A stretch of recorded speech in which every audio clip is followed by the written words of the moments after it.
Bienvenidos a este live aquí en A Fondo que tiene un propósito, hacer todo lo contrario a lo que están haciendo los candidatos a la segunda vuelta.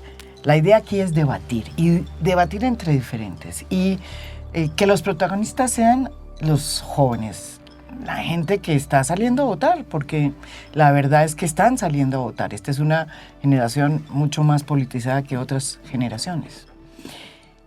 Por eso esta mesa. A mi izquierda, ¿sí estamos bien?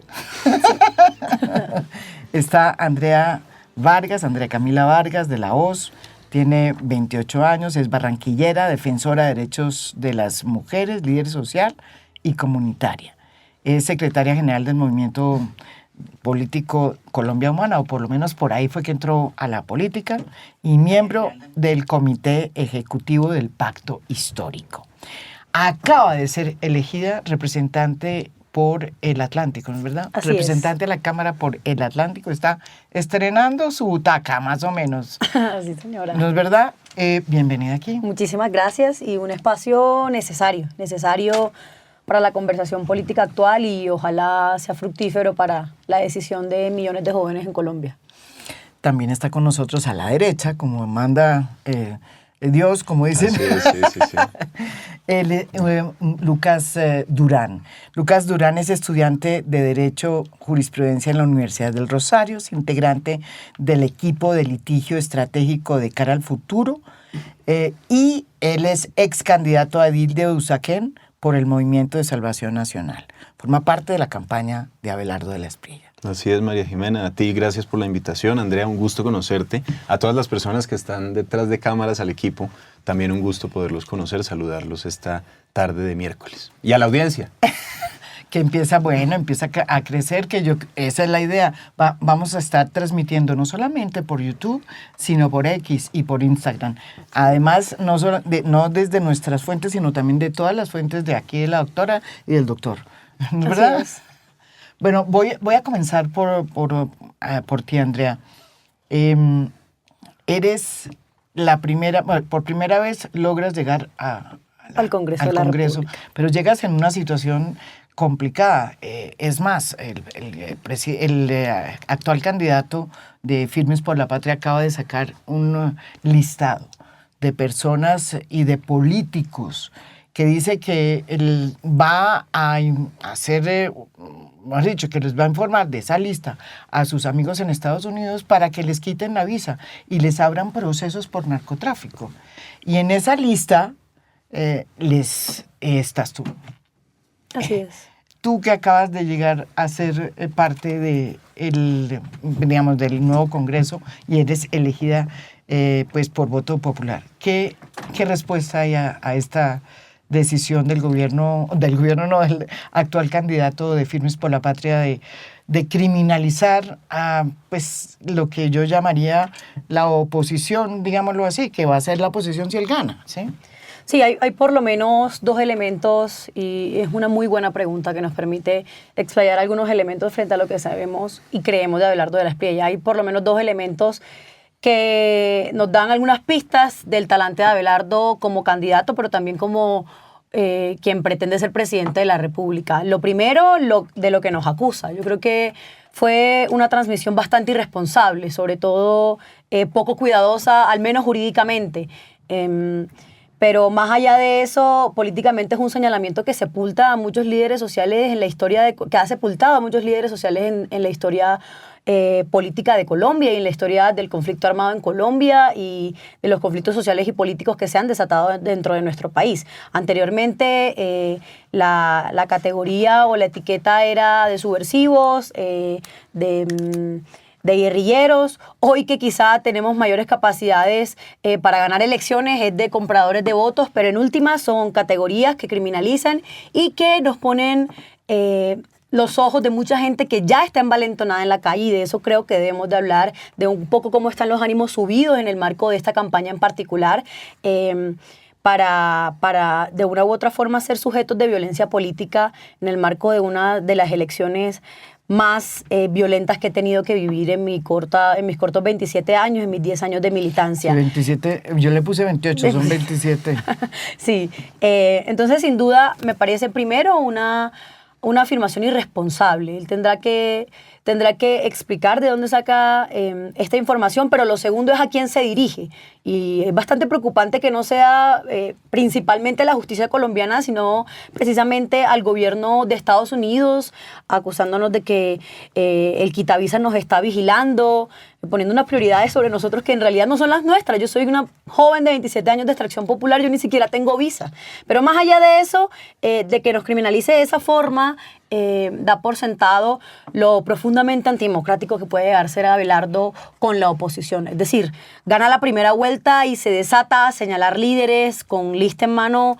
Lo único que me recordó fue los tiempos del paramilitarismo en Colombia, y me parece suficientemente preocupante como para que los jóvenes no le demos nuestro voto de confianza a Abelardo de la Espriella. Creo que es importante comprender que en Colombia está madurando la democracia, que jóvenes de extracción popular, jóvenes del común, hemos llegado a escenarios de poder y no precisamente para ser señalados de esta manera, que puede ser un señalamiento peligroso para nuestras vidas y para nuestras carreras. Lucas, ¿usted qué opina de esa declaración que él hizo? Es una declaración que es insólita, histórica. O sea, no conozco un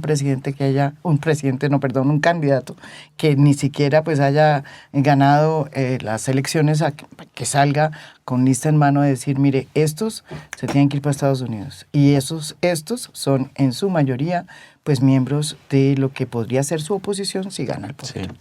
María Jimena, Andrea, miren, creo que la preocupación elemental, y esto sí es algo que nos une por lo menos a la mayoría de los colombianos, es luchar contra la compra de votos, que se presenta en todos los espectros políticos. Es correcto. Esa es la cierto. realidad.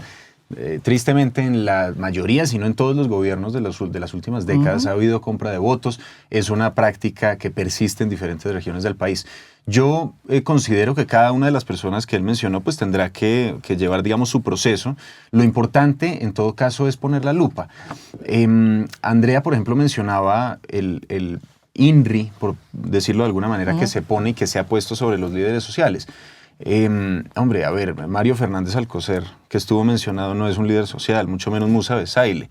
Son personas absolutamente cuestionables, que más que hojas de vida tienen es como prontuarios criminales. Y yo insisto, cada una de esas personas pues tendrá que... Pero hay que meter a los Char también, ¿no? Los Char también tienen muchos cuestionamientos, por supuesto. Yo los tengo también como Mario, sí, como Mario Fernández Alcocer. Es claro, correcto. Claro, sí. claro. Y miren, yo quiero enfatizar algo. Esto no se trata de justificar o de defender absolutamente cualquier actuación, porque el caudillismo también hace daño. Entonces, hay muchas cosas, por ejemplo, con las que yo en democracia no estoy de acuerdo con Abelardo. Temas en sus formas. Por ejemplo, ¿cuáles, Lucas? Por ejemplo, algo muy esencial. Yo soy estudiante de Derecho. Creo que ahí toqué el micrófono. Pero yo soy estudiante de Derecho. Yo no me dedicaría al derecho penal y yo, por supuesto, tampoco llevaría clientes que los penalistas suelen llevar, como él. Pero yo entiendo que eso hace parte de la profesión, ¿sí? Es una profesión liberal y eso desde hace por lo menos 700, 800 años de las épocas de César Beccaria es algo que se entiende, porque todas las personas, todos los seres humanos tienen un derecho al debido proceso. Entonces, bueno, volviendo al tema de la lista y el quitavisas, el señor Christopher Landau. Sí, y hablando de justicia, porque a mí, ¿sabe qué es lo que me ha sorprendido? Independientemente quién lo haga, si lo hubiera hecho Petro, también estaríamos haciendo este programa porque Petro lo hizo, pero esta vez lo hizo un candidato.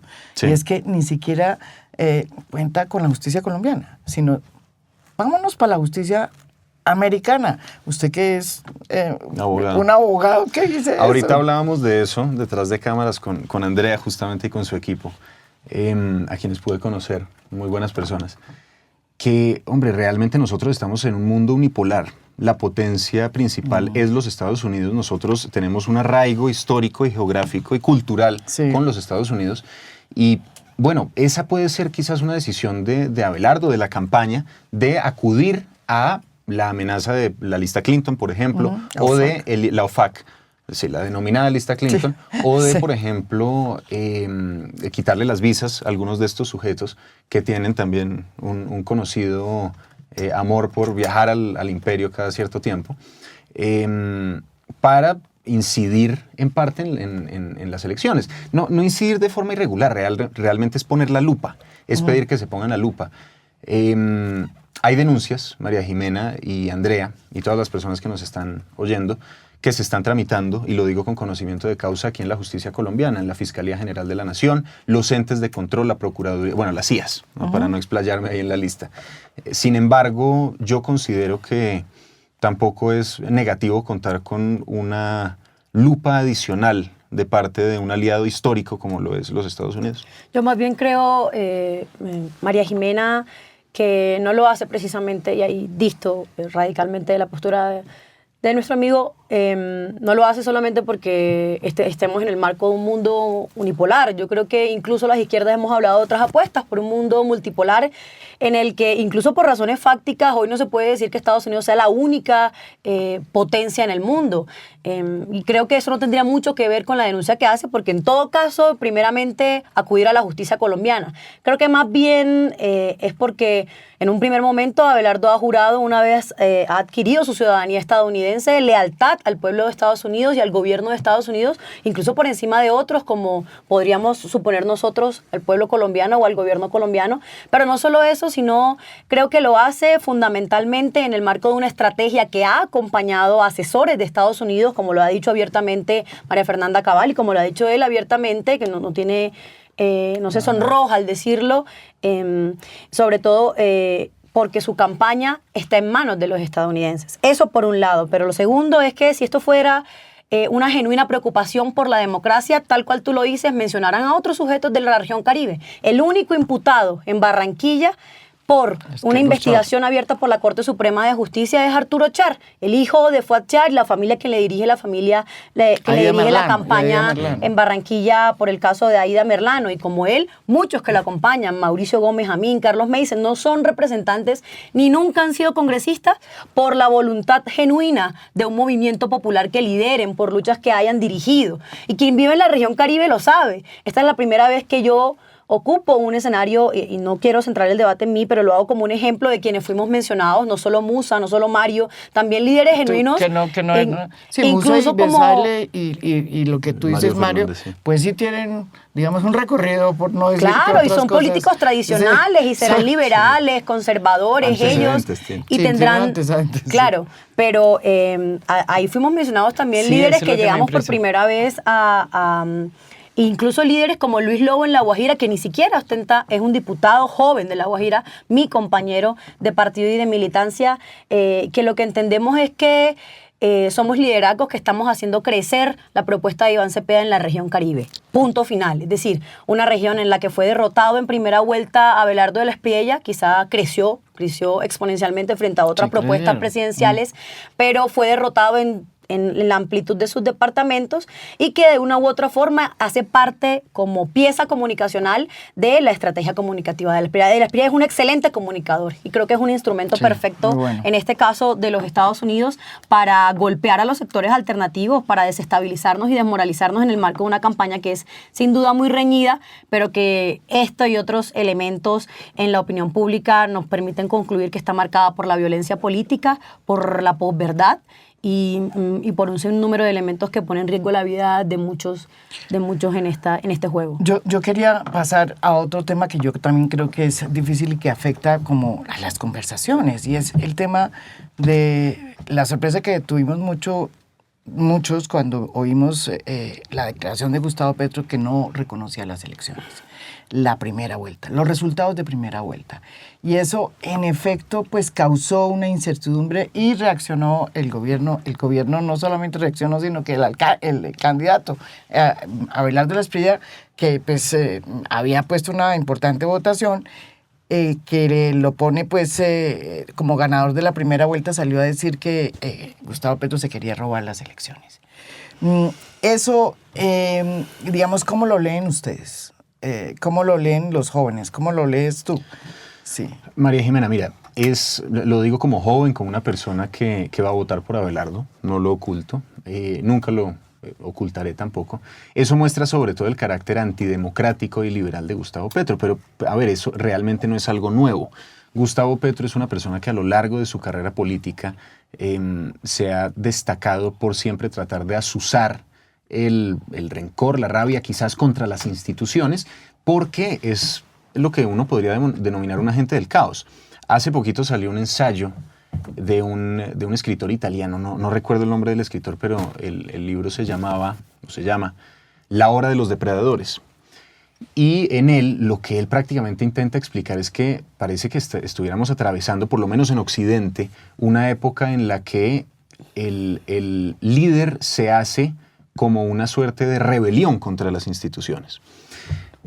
Afortunadamente aquí en Colombia, a pesar de ser jefe de Estado, Gustavo Petro no es jefe de la autoridad electoral. Aquí hay separación de poderes, frenos y contrapesos, estábamos hablando ahorita de eso. Y al respecto, María Jimena, y ya para terminar, tampoco quiero extenderme tanto, quiero invocar el libro que salió hace poquito de José Mauricio Gaona, el que peinó a Montealegre, es calvo, pero pues lo peinó figurativamente el año pasado en un debate. En ese libro lo que él hace es una defensa muy contundente y muy elocuente de dos cosas. La primera es la separación de poderes. La segunda es el sistema de frenos y contrapesos. Él hace muchas citas, lo nutre doctrinaria y jurídicamente mucho, ese libro que invito a las personas a que lean y que compren. No me están patrocinando ni nada. Pero básicamente lo que él explica es que el modelo aquí en Colombia que más amenazas representa para el orden constitucional de 1991 es el que proviene de los sectores oficialistas, gobiernistas.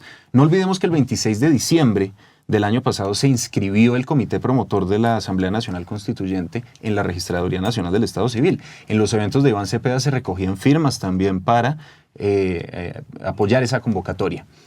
Eso se suspendió la semana pasada, precisamente en el marco de lo que uno podría decir que es un marco, quizás un escenario negativo o más cercano a la derrota para los sectores oficialistas.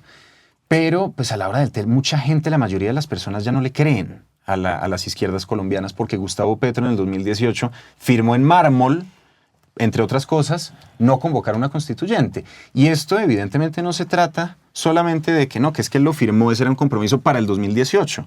Eso es lo que uno firma en mármol debe precisamente extraer su valor en su imprescriptibilidad, en que perdure en el tiempo.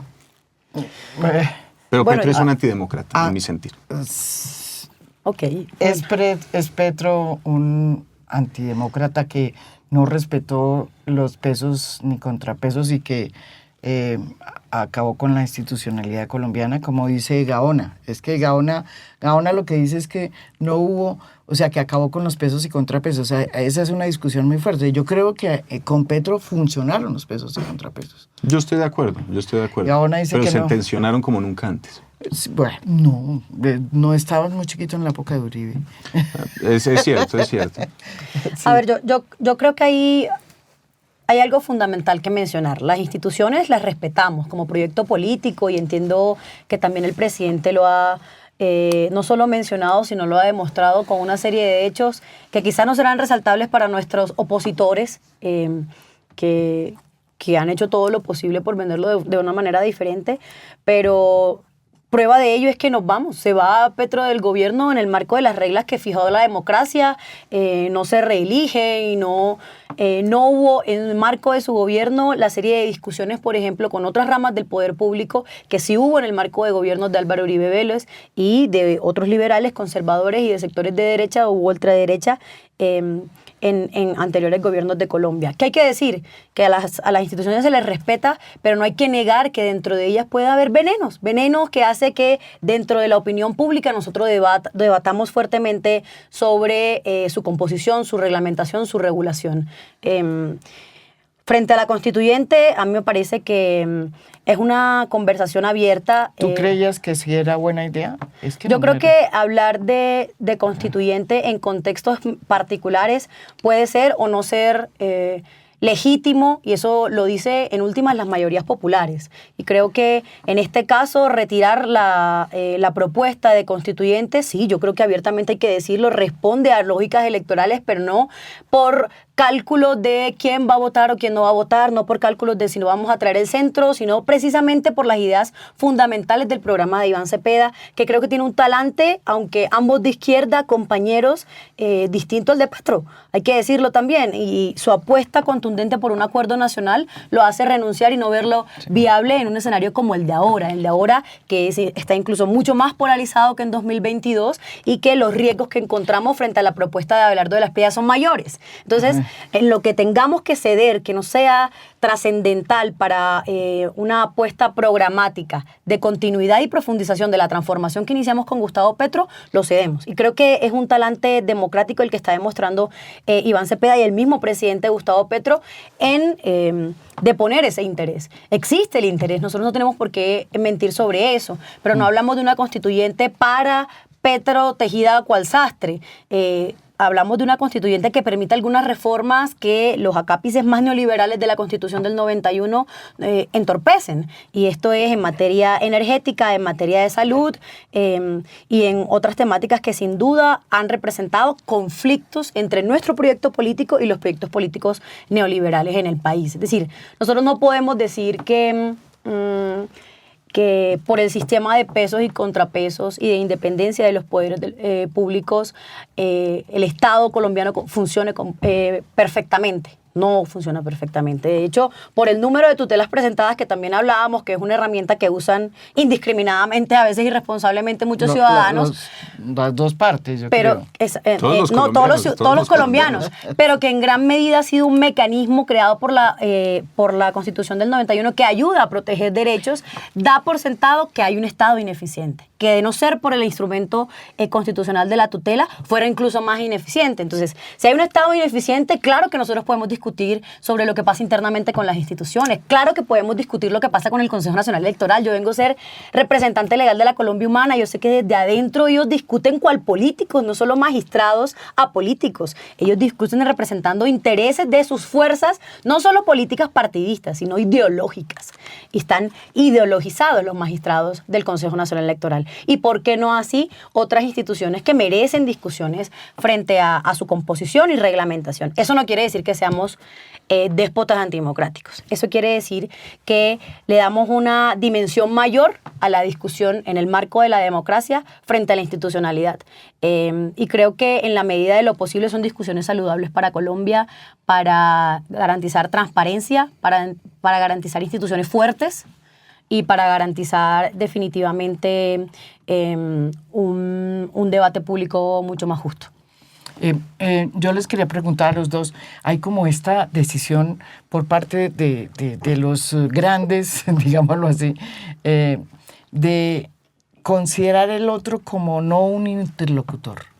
Y yo creo que si algo ha avanzado en Colombia, la sociedad, es que pues hoy existe un partido de izquierda que no existía antes y un partido de derecha que además tiene casi que un nuevo líder, que es Abelardo de la Espriella. Hay una remoción también de las, ¿no es verdad? En la derecha se están ocurriendo cosas interesantes, ¿no es verdad? Hay un cambio generacional. Sin duda, entonces, la preocupación que uno tiene, Lucas y Andrea, cuando uno ve toda esta cosa tan agria, ¿sí? Es que, hombre, no se van a poder sentar y no se van a poder discutir las cosas porque se van a destrozar como se destrozaron en los 50s las sociedades de nuestros papás y nuestros abuelos. ¿Eso es lo que ustedes quieren para este país, digo yo? No, evidentemente no. O sea, ¿por qué no nos estamos pudiendo sentar y hablar? María Jimena, yo aquí quizás voy a especular, voy a ponerme muy abstracto en lo que voy a decir, pero pues es lo que yo observo en cierta medida. Realmente quien rompió el modelo de centralidad aquí en Colombia, históricamente además, fue Gustavo Petro en el 2022, porque parece que la obsesión de la clase política, de las élites políticas de este país era siempre disputarse el centro. Lo hizo Álvaro Uribe, después recién salido de la presidencia, por eso es que el Centro Democrático se llama Centro Democrático. Lo hizo también Juan Manuel Santos y por eso es que Uribe después postuló a Iván Duque a la presidencia. Sin embargo, yo considero que ese consenso se rompió en el 2022. Hay algunas personas como Hernando Gómez Buendía, que es un tipo brillante, absolutamente brillante. ¿El libro usted lo leyó? Sí, claro. Pero esto, yo me leí ese libro, pero esto que voy a citar lo dijo en una conferencia. Lo que él dice es que en el 2022 empezó a funcionar la Constitución del 91 plenamente.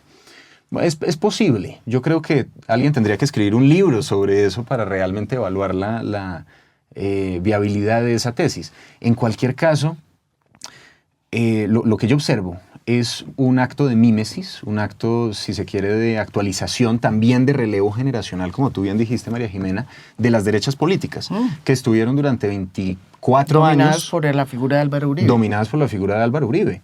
Y bueno, pues a ver, él salió de la presidencia hace 16 años. Yo nací durante su gobierno, tú lo mencionaste, yo era muy joven cuando él fue presidente, pero realmente, a ver, el país tiene que seguir avanzando y los discursos políticos, los debates tienen que seguir avanzando y eso necesariamente pasa por el cambio generacional no forzado. Porque es que hay algunas personas que siempre dicen, no, que es que el valor de la juventud es bueno porque es intrínseco a su corta edad. Yo creo que la juventud es un gran aporte al debate político porque los jóvenes nos destacamos precisamente por la pureza en la mayoría de los casos, es decir, no tenemos antecedentes o prontuarios, antecedentes y demás.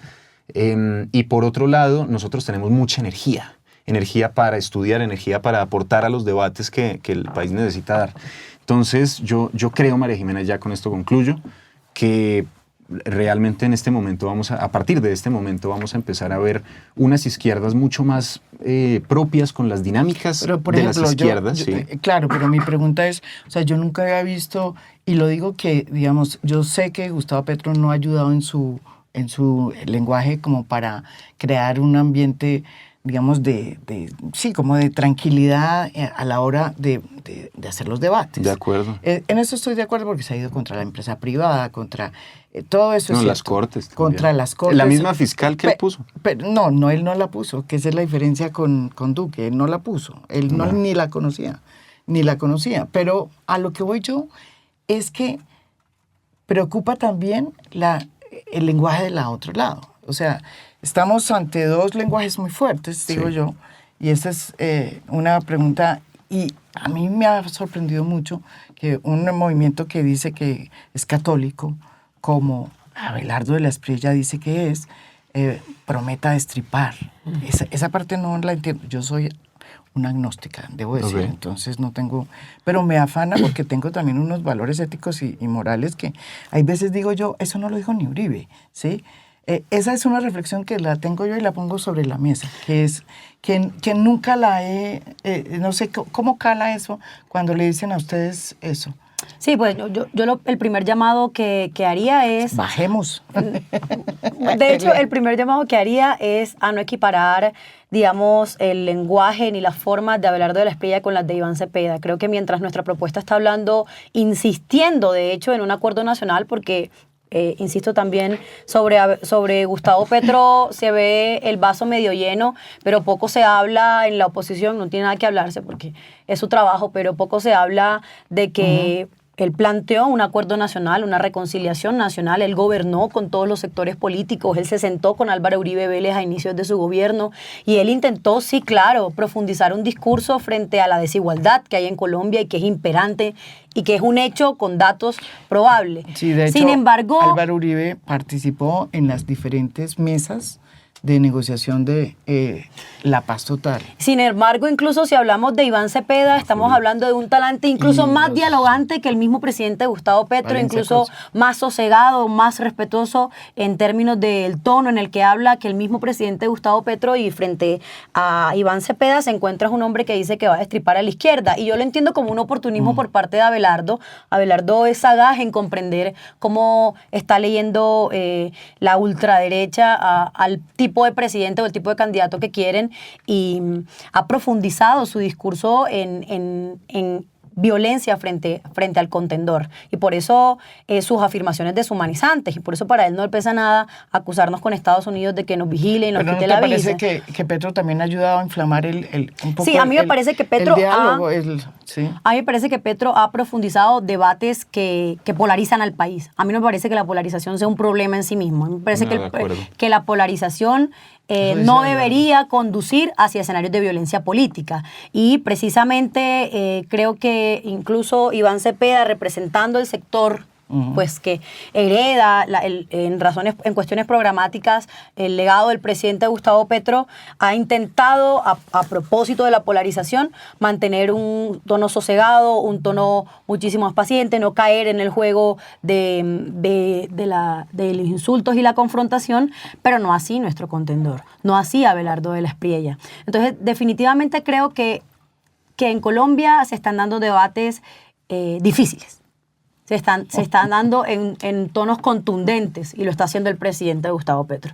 Pero no creo que eso sea equiparable con lo que representa Abelardo de la Espriella, porque no se trata solo del contenido de sus discursos, de sus discusiones. Se trata sobre todo del método que él escoge, hasta el tema más sencillo, media la violencia en el discurso de Abelardo de la Espriella, hasta el tema en el que podríamos encontrar consensos.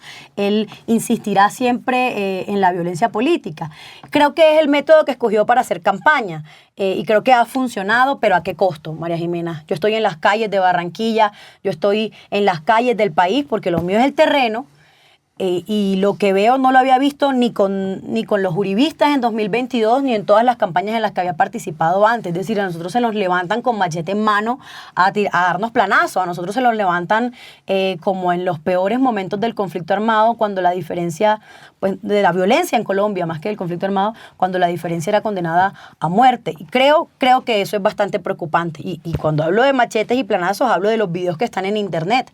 Cuando hablo de la violencia con la que puede hablar Abelardo, habló del tratamiento a la prensa y habló definitivamente a la forma en la que se dirige a las mujeres, que esto puede tener matices para quienes lo respaldan, pero para mí hay un tono contundente de desprecio a quien lo contradice o a quien lo corrige, y eso también va en los estilos de los candidatos. Yo voto por programa y candidato. Y yo me fijo mucho en el programa, lo que está escrito, lo que me propone, las ideas, la visión de mundo y de país, pero también el candidato que lo representa. Y si es un candidato como Iván Cepeda, pues para mí estoy doblemente convencida. Pero incluso si el programa de Abelardo fuera parecido al nuestro, no votaría por un Abelardo por lo exacerbado de la violencia que representa y porque representa a un colombiano que debe madurar políticamente en el sentido de que no tolera la diferencia, María Jimena. Lucas, ¿por qué vas a votar tú por Abelardo? ¿Por qué te gusta Abelardo? María Jimena, mira, voy a responder la pregunta, pero quiero cerrar sí, muy a ver, rápidamente. lo que ella dice. Sí. Yo creo que uno tiene que... Claro, la idea es que debatan, no que...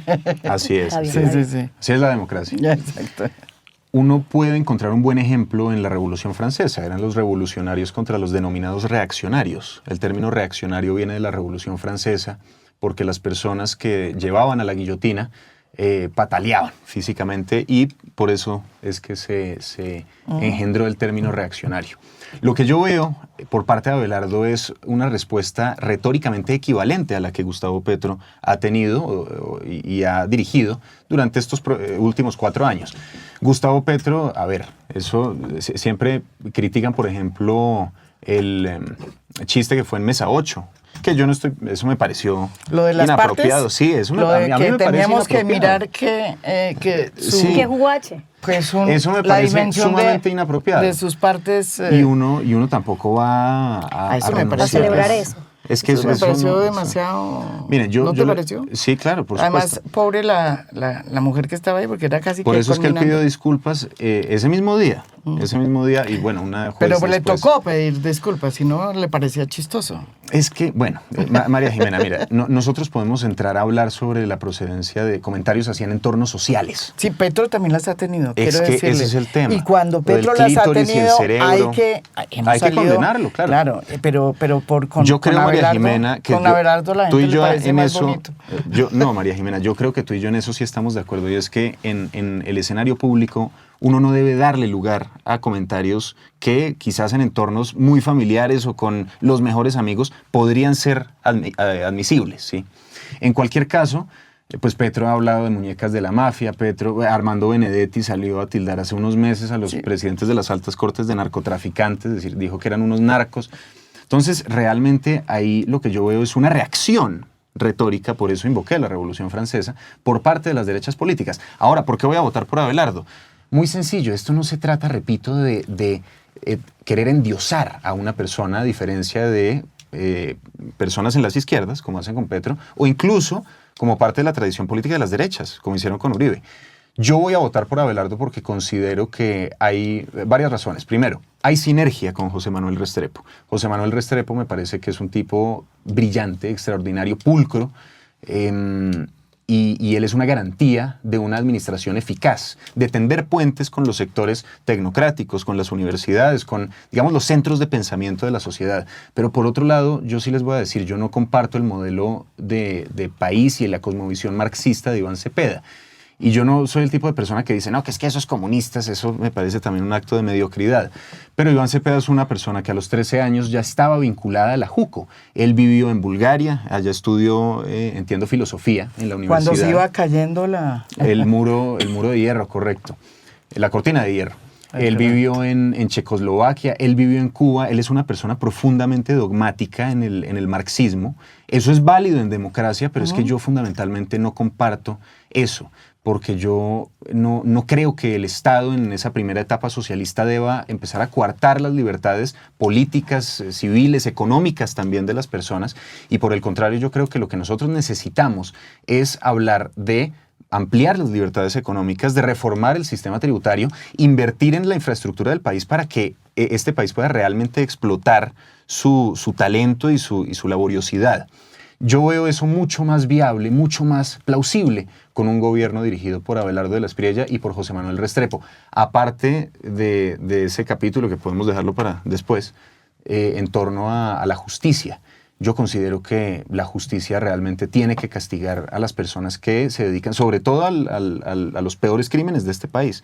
Esa admisibilidad que Colombia le dio a darle 10 curules a los señores genocidas de las FARC, le hizo un gran daño a la brújula moral de este país, porque ellos realmente no tenían sino cadáveres colombianos para justificar su estancia en el Congreso. Ellos desde los 90 se dedicaron cada vez más al narcotráfico y hay amplia literatura al respecto. Yo creo que con Abelardo se habla de esa retórica de que el ciudadano honrado, independientemente de si es rico, pobre, mujer, hombre, del color de piel, por ejemplo, del estrato socioeconómico, el colombiano honrado tenga amparo en la justicia, pueda confiar en las instituciones y sobre todo pueda, a través de su esfuerzo, construir un patrimonio y salir adelante. Bueno, yo sobre lo primero que menciona Lucas, yo podría creer en el relato de que la violencia en el discurso de las ultraderechas en el país es una reacción si no hubieran antecedentes, incluso antes de que Petro hubiera sido presidente, de violencia política por su parte y de violencia de todos los tipos. Es decir, estamos hablando de que las ideas fundantes de la derecha tal cual la conocemos hoy, entre otras está el uribismo, que está reconocido por también víctimas en el marco de una política cruel que produjo falsos positivos por la profundización de una presión a las fuerzas militares por dar de baja a todo el que pueda ser dado de baja. Estamos hablando de que los antecedentes son Petro siendo señalado por el Centro Democrático como un sujeto que sobraba para el país. Estamos hablando de que de que hay un conflicto armado producto de una desigualdad estructural en materia de concentración de tierras, y que a todo el que se oponía a la concentración de tierras, a la concentración de riquezas, era tildado de subversivo y era asesinado en este país. Y por eso produjeron masacres todo tipo en todo momento de la historia del país, producto de fuerzas paramilitares que han sido probados, y por eso es precisamente importante un proceso de paz o un proceso de renuncia dialogada al conflicto, como lo ha pensado las izquierdas y los sectores alternativos en Colombia. Precisamente por eso es importante, porque se devela la verdad y se habla de cuántas víctimas hubo por parte de las FARC y cuántas víctimas hubo por parte del paramilitarismo y cuántas por parte de la fuerza pública. Nosotros no podemos decir que la violencia en el discurso de la derecha es una reacción. Más bien tendríamos que decir que la digna rabia de la gente que se movilizó, por ejemplo, en 2021, es la reacción a años y décadas de desigualdad en Colombia, que es en sí mismo violencia. La desigualdad es violencia para las familias pobres, que son la mayoría de este país. Y sobre sobre el relato del Iván marxista. Yo creo que Iván haya pertenecido a la JUCO y se haya formado fuera del país no es el único elemento que nos permite concluir qué tipo de político es Iván. Iván fue de la JUCO, Iván renunció a la JUCO y el mito urbano que hay sobre eso es que el papá le dejó de hablar porque Manuel Cepeda Vargas sí era miembro del Partido Comunista, pero él se alejó de la estructura comunista no porque eso esté mal, sino porque eligió su propio camino y fue militante del Polo y de hecho, dicho por voces del mismo conservadurismo colombiano, José Félix Laforí, el esposo de María Fernanda Cabal, el presidente de Fedegan, es un conservador neto. Él dice, se sienta uno 3 horas, 3 días con Iván en un salón a resolver problemas de Colombia y puede tener uno luego de ese tiempo, líneas gruesas para resolver los asuntos del país. Puede conversar uno con Iván Cepeda y creo que es lo que está transmitiendo para todos los colombianos. No es el monstruo oscurantista que pretenden vender sobre él, creo que también es un relato antifáctico, es un demócrata. Es un demócrata que ha estado del lado de la paz. Es su tesis, es también mi tesis, la salida dialogada al conflicto. No quizá con la paz total como estrategia de política pública, que creo que fracasó, que creo que debe ser replanteada, que creo que debe tener otros sujetos que piensen con mayor rigor el método de esa paz dialogada, que no fue mejor que incluso la de Santos, que es un liberal, que hoy no está con nosotros, pero que definitivamente sí creemos en la paz. Y eso implica de poner diferencias entre sectores políticos, cosa que no está haciendo Abelardo de la Espriella. Él está profundizando esas diferencias y prometiendo destripar al diferente. Nosotros jamás hemos estado cerca de decir algo como eso, ¿no? Y por tanto no pueden ser atribuibles los hechos de las FARC a Iván Cepeda. Primero porque nunca ha sido miembro de esa estructura, pero segundo porque su rol en la relación con ellos ha sido completamente distinto, ha sido en favor de desarmarlos y traerlos a la sociedad. Yo creo que hay muchos relatos que irresponsablemente pretenden ser posicionados en una campaña como esta, que ya está lo suficientemente polarizada, pero contra los relatos, los hechos que representan la trayectoria de Iván Cepeda.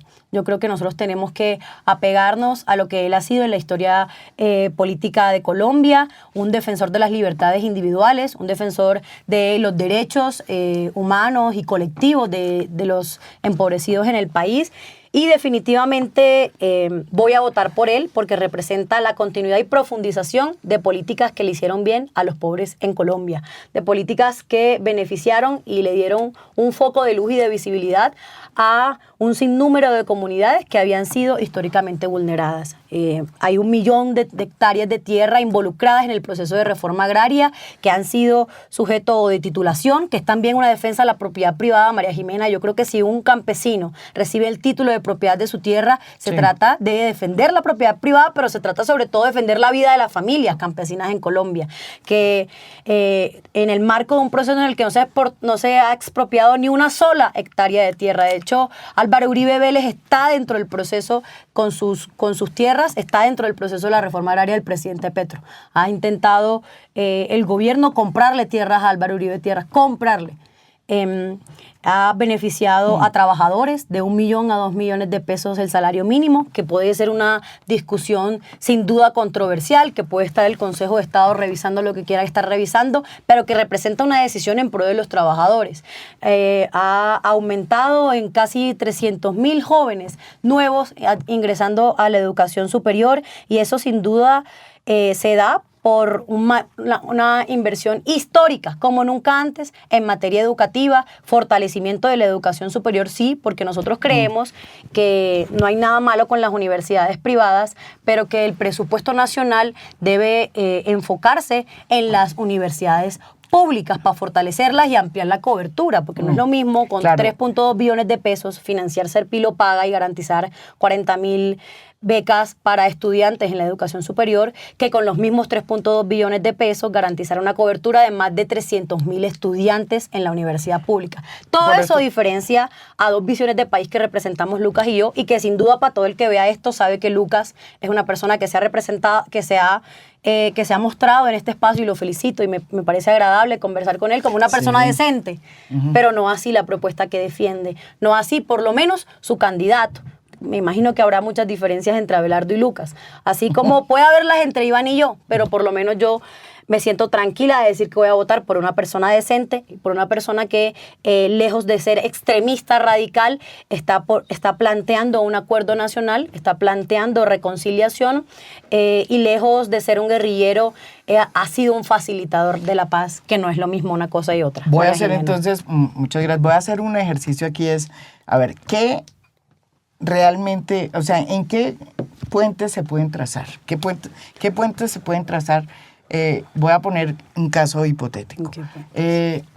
Comienzo contigo y le doy el paso aquí a Lucas. Si gana el próximo domingo 21 de junio Iván Cepeda, ¿qué puentes podrías cruzar tú para hablar con lo que sería la oposición? Y la misma pregunta te hago si gana el 21 de junio Abelardo de la Espriella. ¿Qué puentes puedes tú cruzar y qué puentes no? ¿Y qué puentes no? ¿Sí? Una pregunta difícil, María Jimena. Mira, porque es que... ¿Por qué no? Pero la idea es hacer preguntas difíciles. De acuerdo, yo estoy de acuerdo y creo que esto ayuda a la salud de la democracia colombiana. Sí, porque ya que no hay debates, por lo menos que hagamos debates aquí. María Jimena, mira, frente a lo que dice Andrea, yo estoy de acuerdo porque esto es un hecho innegable, que este gobierno se ha dedicado, a través sobre todo de subsidios, de transferencias monetarias, tampoco condicionados, a mejorar la calidad de vida de una masa poblacional que hasta el 2022 podía fácilmente estar excluida realmente de la institucionalidad, de la historia nacional incluso, ¿sí? ¿Qué es lo que pasa? Que cuando uno observa las políticas, por ejemplo, la reforma pensional, que propone un subsidio para los ancianos, los adultos mayores, que no pudieron ahorrar en el transcurso de su vida. Que Abelardo propone subir. ¿Tengo sí, entendido? A 400.000. De 266.000 que tiene hoy Petro. Cuando nosotros, María Jimena, estamos hablando, cuando tenemos masas de millones de personas que pasan hambre, que se acuestan con el estómago vacío, que no pueden, por ejemplo, estudiar los años durante su juventud porque tienen que estar trabajando, es apenas humano que el Estado les tienda una mano, ¿sí? Y yo estoy de acuerdo con eso y se lo reconozco. El gobierno Petro tuvo grandes avances en eso. ¿Qué es lo que pasa? Que dentro de 30 años yo no quiero un país que siga pensando en la subsistencia. Entonces, por ejemplo, ¿por qué a través de la reforma pensional se tiene que castigar? Es una negociación extraña con los fondos privados de pensiones. Entonces se les da el ahorro que ellos ya tienen, se les da una comisión muy jugosa, sabrosa para ellos. Aumentó el corretaje, Sí. pero eso aumentó y eso fue un pacto que se hizo, un acuerdo Exacto, en el Congreso. Sí, de acuerdo contigo. Cuando nosotros, pensando en el largo plazo, tenemos que pensar en el ahorro, porque la pirámide poblacional de Colombia se va a invertir, y yo he escuchado a los funcionarios de este mismo gobierno, al viceministro de Trabajo Jaramillo, Iván Daniel me parece que se llama, diciendo que esta reforma, si se mantiene, este régimen pensional, que si se mantiene en el tiempo va a ser absolutamente insostenible a partir del 2050. Y mi generación, cuando nos estemos pensionando, pues, ahí sí como dice Javier Milei en Argentina, no hay plata, ahí sí nosjo.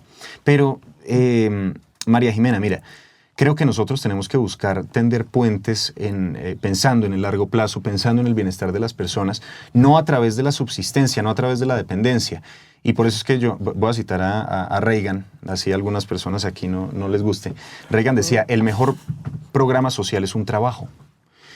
Y en cambio, cuando uno ve el programa de Iván Cepeda, él propone 3 revoluciones y nuevos programas de subsidios, de transferencias monetarias. Al contrario, yo creo que nosotros tenemos que empezar a mirar cómo seguir cobijando a esas personas que están desamparadas y al mismo tiempo empezar a incorporar a la masa laboral de manera formal, de manera protegida. ¿Qué pasó? Listo.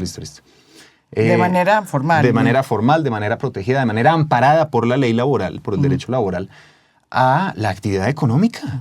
Que no creemos una cultura de dependencia aquí en Colombia, que eso en el largo plazo va a hacer más daño. Iván Cepeda, pues lamentablemente tampoco tiene ese enfoque sobre lo económico. Sin embargo, como diría Álvaro Gómez, nosotros sí tenemos cómo hacer un acuerdo sobre lo fundamental, especialmente para garantizar que haya personas que no estén sumidas en la miseria en este país, porque nada humilla más la democracia que la miseria, el hambre y el desamparo de las personas. Tú.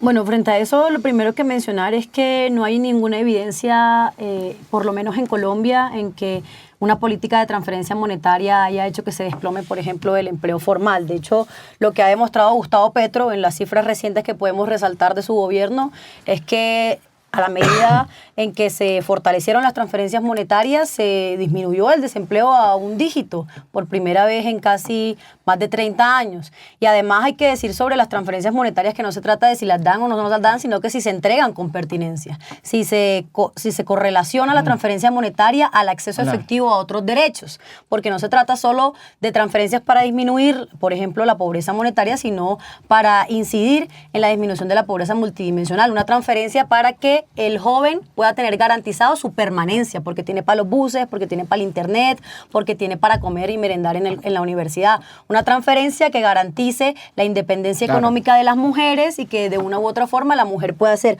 un ente autónomo a su marido, a su familia, que pueda tener capacidad adquisitiva para sí misma. Una transferencia para garantizar que el pensionado tenga una vejez digna y que pueda incluso consumir como es que yo creo que incluso esto podría ser defendible por cualquier liberal. Yo creo que la transferencia no es en sí mismo el problema, sino que si eso nos permite ser un vehículo para disminuir la pobreza multidimensional. Y claro que podemos tender puentes. Es decir, el candidato presidencial Iván Cepeda ha dicho que no pretende estatizar la economía, ha dicho que pretende seguir luchando contra la desigualdad. Y si esos son de una u otra forma ideas, guías morales de otros proyectos políticos, estén o no estén con Iván Cepeda, serán puentes que tenderemos.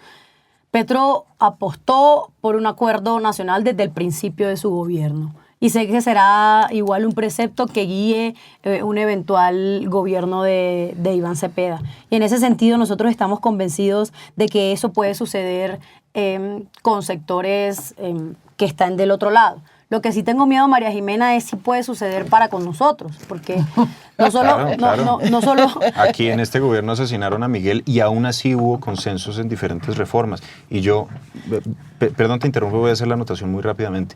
Yo conocí a Miguel Uribe, lo conocía desde hace años, desde antes de que fuera senador, lo quería. Él era mi candidato ideal, el candidato por el que yo me habría metido de lleno y casi con esa irracionalidad que a veces nos caracteriza a los colombianos, habría sido a Miguel Uribe. Y a él lo asesinaron unas semanas después de que Gustavo Petro salió en la Plaza de Bolívar a ondear la bandera de guerra a muerte, que fue un decreto terrible como parte de la guerra de la independencia.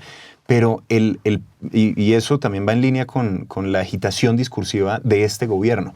El Acuerdo Nacional también fracasó, Andrea, por personas dentro del mismo gobierno, porque personas técnicas muy prestigiosas, además, incluso más que Petro, Ocampo, Cecilia López, Alejandro Gaviria, intelectuales de izquierdas, pero intelectuales, personas muy meritorias, se opusieron tajantemente al desmonte, a la destrucción del sistema de salud, y por eso es que se desmoronó ese acuerdo nacional. Pero indudablemente, y más allá de la retórica, nosotros tenemos que ser enfáticos en que así nosotros nos insultemos sentados en una mesa, no podemos nunca dejar que eso trascienda a la violencia física, como eso está pasando y pasó con Miguel Uribe. Pero ¿qué sucede, María Jimena? Si Lucas relaciona un discurso en el que no se menciona en absoluto ni a la oposición ni a Miguel Uribe, con el asesinato de Miguel Uribe, que en últimas no es una responsabilidad de Petro ni del gobierno, sino de otras razones, ¿cómo no entonces relaciona el discurso que sí es más directo y sí es concreto de Abelardo de la Espriella de prometer destripar a la izquierda, por lo que pudo haber matizado en el avance de su campaña, pero que fue explícito en la forma en la que lo mencionó con la violencia política que puede venir para nosotros? Es que ojalá fuera Lucas y su decencia quienes gobernaran a Colombia si Abelardo de la Espriella llega a presidente, pero definitivamente va a ser un hombre profundamente violento y que se ha mostrado como tal. Ese es mi profundo miedo. Por el contrario, nosotros creemos que en términos económicos hay datos que contrastan cualquier relato en contra de Iván y en contra del programa Potencia Mundial de la Vida. El 13% de los empresarios creyeron un 13% más en nuestro gobierno. Ahí estaba Luis Carlos Sarmiento Angulo el día de las votaciones diciendo que hemos avanzado como país. Luis Carlos Sarmiento Angulo no fue jamás un enemigo de nuestro proyecto político. Es un empresario de los más poderosos de Colombia y aún así tiene la posibilidad y la capacidad de reconocer las ventajas de nuestro programa. Nosotros sin duda hemos avanzado en no solo transferir a lo loco a los pobres de este país, sino defenderlo y garantizar vida digna y garantizar reducción de la pobreza multidimensional. Hemos logrado poner sobre la mesa debates contundentes y necesarios para el país, democráticos, sobre las reformas necesarias que Colombia debe ver. Incluso para quien no le gusta la reforma pensional de Petro, debe saber que el sistema pensional actual tiene a un 75% de cotizantes sin lograr conseguir sin lograr conseguir su pensión. Es un sistema que definitivamente tiene que ser modificado. Y frente a la reforma a la salud, pues incluso el mismo Iván ha dicho, incluso en contra de posturas internas de nuestro partido, ha dicho que definitivamente tiene que buscarse una salida dialogada a cuál será entonces la reforma a la salud consensuada, pero que el sistema no estaba bien y nosotros la arruinamos. Esa no es la realidad del sistema de la salud.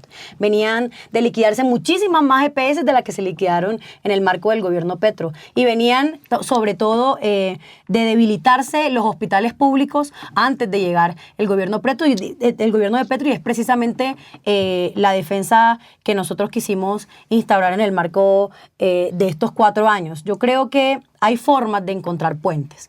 Si está por delante el respeto al diferente. No lo encuentro en Abelardo de la Espriella. Sin embargo, sí logro encontrarlo en Iván Cepeda. Y eso me mantiene tranquila, no solo como miembro de este partido, como coordinadora de la campaña en el Departamento del Atlántico, no solo como militante, sino sobre todo como mujer y ciudadana. Esperamos que eso pueda vislumbrarse en algún sentido con Abelardo, y que pues la decisión que tomen los colombianos y colombianas el 21 de junio sea una decisión que fortalezca la democracia. Para mí no se fortalece con Abelardo. Para mí el único candidato demócrata en esta contienda se llama Iván Cepeda Castro.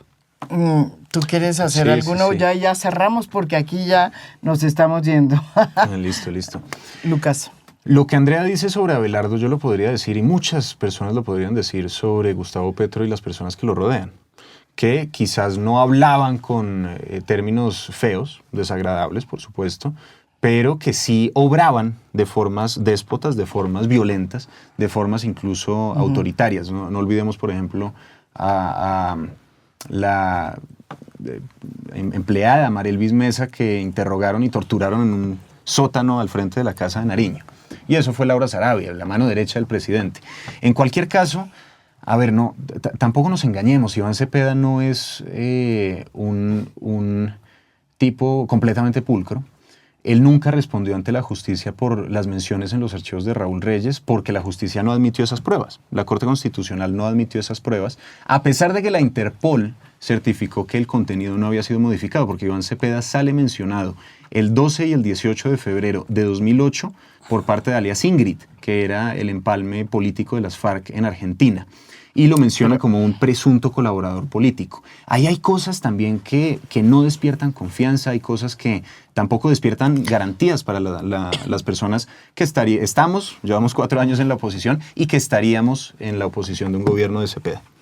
Claro, también suscitan muchas, digamos, inquietudes, pues el pasado de Abelardo de la Espriella, que ha estado como muy presente en todos los debates y que es una causa para que haya una muy mala relación entre medios de comunicación y Abelardo de la Espriella. Ese pedacito yo creo que podemos abordarlo, porque tú dices el de digamos, como lo que trae Iván Cepeda, pero por el otro lado tenemos un candidato pues que ha sido abogado de Alex Saab, sí, que es el lavador de dinero del señor Maduro, que está en este momento... que Cepeda defendía. Entonces, además, porque Cepeda siempre legitimó y defendió el proyecto defendía chavista. A Alex Saab.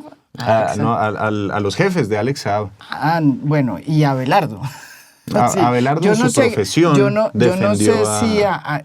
sé, pero miraremos. No en sé su profesión y en su vida íntima, porque él dice en la W que es amigo íntimo más allá de representante legal de Alex Saab. Yo creo que uno puede apostarle un doble rasero cuando se trata de quién es condenable moralmente y quién no. Si nosotros condenamos a Petro por un discurso o a Iván por haber sido mencionado en unas pruebas que no han concluido en nada, pues entonces debemos condenar con mayor contundencia a Abelardo, y eso es lo que nunca vemos de parte de la campaña y de mucha gente decente que puede estar creyéndole, y de mucha gente decente que incluso puede estar creyendo que el poquito programa que nos ha mostrado pueda ser realizable en estos 4 años. Hay muchos cuestionamientos. Es decir, hay muchos cuestionamientos sobre la viabilidad de sus propuestas, sobre la ética que representa como ciudadano colombiano, sobre las garantías que tendrán las 108 periodistas que lo han denunciado por persecución o por acoso en el marco de sus funciones como representantes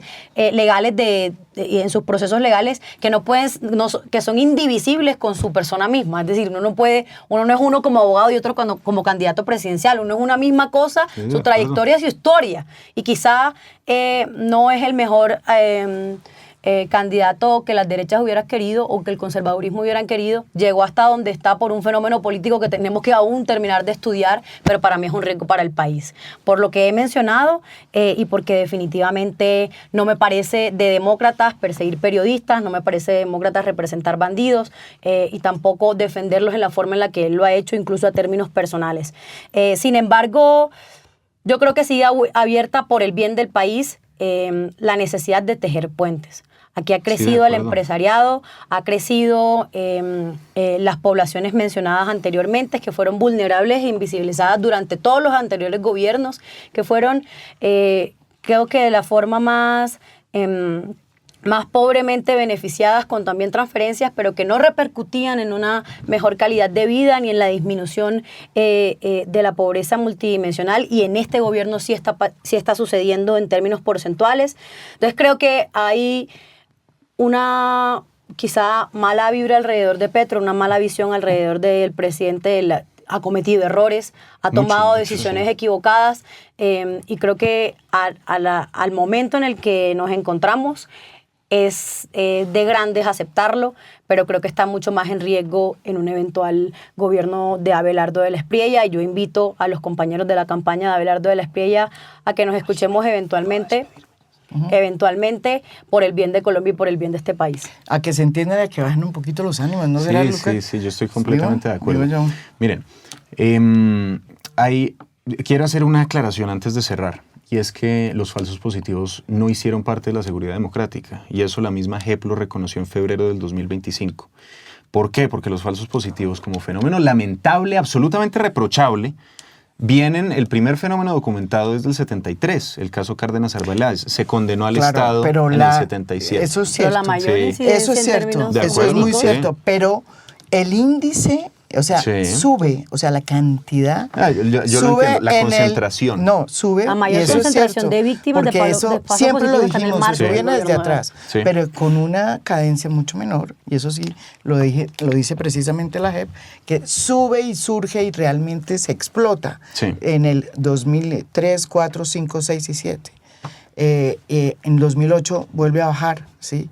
Y ese es un fenómeno que la misma JEP ha estudiado. Esa es una aclaración. No, de acuerdo, pero la misma JEP, y por eso es que estoy aquí citando, es una falacia de autoridad si quieren, ha reconocido que la política de premios o reconocimientos por muertes, o sea, los falsos positivos, no hicieron parte de la seguridad democrática. No, pero hay videos eso no del dice la JEP. Sí, eso no señora. dice. Hay un video de una magistrada de febrero del 2025. Pero no No se originó en el gobierno de Pero Álvaro no, Uribe eso no es Vélez, eso. pero definitivamente El fenómeno no, pero fue el momento de mayor contundencia los del fenómeno. premios y la política sí era de Álvaro Uribe. Claro, pero María Jimena, a todos los funcionarios, además como en todos los gobiernos, se les exigía brindar buenos resultados en sus respectivos ámbitos. Pero esto es un caso muy específico. Sí, de acuerdo. Por eso es que fue el mismo gobierno de Álvaro Uribe el que, por ejemplo, apartó a 28 o 29 altos 27 comandantes del ejército. Oficiales. Sí, que estaban cuestionados. Por una y así tiene que ser. Por una De investigación precisamente hecha por el entonces ministro de Defensa, Juan Manuel Santos. De acuerdo. Ahora, bueno, ya cerrando ese capítulo. El único candidato que propone continuar la paz total es Iván Cepeda. Estos últimos 4 años han aumentado los homicidios, los secuestros y las extorsiones en el país. La violencia política, tristemente, también se ha exacerbado. El único candidato que en su programa de gobierno, no sé si eso ya lo actualizaron, pero hasta por lo menos el fin de semana, incluía una propuesta de constituyente, era Iván Cepeda Castro. Entonces, mi invitación es la siguiente. Si ustedes quieren que se acabe la política de la paz total, si ustedes quieren proteger la Constitución del 91, por más imperfecta que sea, porque lo es, si ustedes quieren preservar un régimen de pesos y contrapesos, independencia de poderes, la autonomía del Banco de la República, contra la que Cepeda ya habló, por cierto, esta mañana, el candidato idóneo, ideal, es Abelardo de la Espriella. Esto no se trata de votar por la reencarnación de Jesucristo. Y también tenemos que ser muy claros con eso. Se trata de trazar un rumbo diferente para el país en el cual se hable de seguridad, oportunidades y crecimiento para todos. Bueno, yo creo que aquí vamos a hacer próximamente otro debate para ver si realmente Abelardo de la Espriella está defendiendo o no la Constitución si llega al poder. Y la división de peso, de poderes. Y si pasa lo mismo, o digamos, si Iván Cepeda cumple lo que lo que ha dicho en su proyecto. Y sobre todo si funciona el sistema de pesos y contrapesos, que es yo creo que el gran dilema que tenemos. Y yo les agradezco a estos dos jóvenes, Andrea, que le vaya muy bien. Y ya sin visa, a comenzar a hacer el... No tenía visa, pero... Pero se la quitaron. Sí, claro.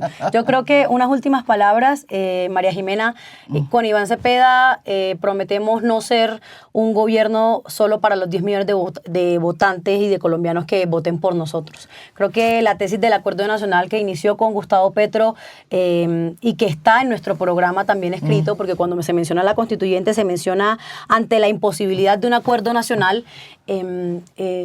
debe ser el principio que defienda la forma de gobernar, pero sobre todo, primero y para el bien de todos, primero los pobres de este país, a los que hemos beneficiado con políticas sociales que han sido efectivas para más de 4 millones de personas, entre pensionados, estudiantes, campesinos, mujeres y trabajadores. Yo les propongo que después de elecciones nos volvamos a sentar y volvamos a discutir a ver qué país quieren construir ustedes.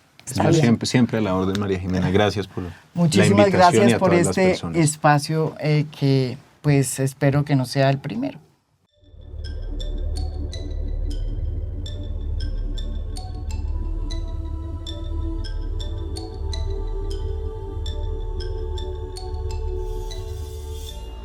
A Fondo es un podcast producido por Mafialand. Producción general, Beatriz Acevedo. Producción de audio, Santiago Acosta López. Música original del maestro Óscar Acevedo. Nos pueden escuchar también en mi canal de YouTube. Gracias por escuchar. Soy María Jimena Duzán.